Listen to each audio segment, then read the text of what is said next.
What's up, guys? This is Nick from Hybrid Physiques, touching upon the highly debated to vacuum or not to vacuum.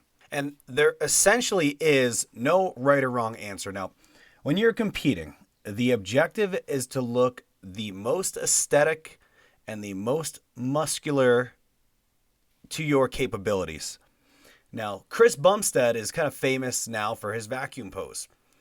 If he could get away without doing the vacuum pose, would he, is the question. My own personal belief, most likely. I don't think he would choose to do a vacuum pose if he didn't need to. Why am I saying that? If we pop up this extra picture here, this is Chris Bumstead without the vacuum pose. Now, as you could tell, his waist is significantly more blocky and he loses that aesthetic look. And by aesthetic, more that classic aesthetic look. He always is going to have a small waist, but look at the differentiation between the two images. It is drastically different.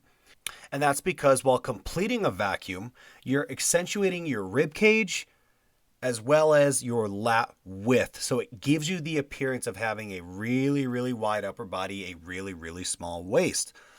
That is the goal of posing after all, is to make the illusion and give the best capabilities or the best illusion of your physique as possible. Somebody like Brianna Ansley, he's been fighting the vacuum since the start, and he has never needed to utilize it, obviously, because he was winning Olympias. If you compare images of Brianna Ansley with and without a vacuum, he is definitely superior with a vacuum. So why is he fighting it? I'm not sure. That is one of the biggest questions I have. He has been on record to say, just because you're in classic physique does not mean you need to do a vacuum. That's true. You don't need to. However, if it looks better on your physique, why are you fighting it? Just utilize the vacuum and present a better physique. So what determines whether you need to utilize a vacuum or not? And it is solely your genetic structure.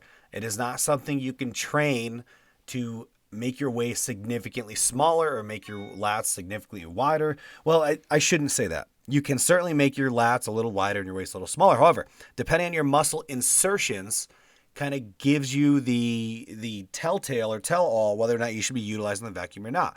Who is my reference for this statement? And it is somebody like Dexter Jackson. If you look at Dexter's structure, he has a really, really small waist and really, really wide flaring lats. He does not need to expand his rib cage to make his midsection look that much smaller. Everything just flows perfectly. There's nothing you could do about it outside of genetic structure. So I'm going back to somebody like Brianna. If you don't have the genetic structure, like Dexter Jackson or like Dennis Wolf, somebody that has those really wide flaring lats from the front, don't fight it. You need to pose with your body and present the best structure that you have available. It's extremely frustrating because he's been fighting this for years, and I think it may have ultimately cost him in the long run. He doesn't have that smooth aesthetic physique like Bumstead has and presented at the 2019 Olympia. That is my video for today. Hope you enjoyed it. Please do me a favor and subscribe. Smash that like button. Throw some comments in the comment section below. And that is Hybrid Physiques out.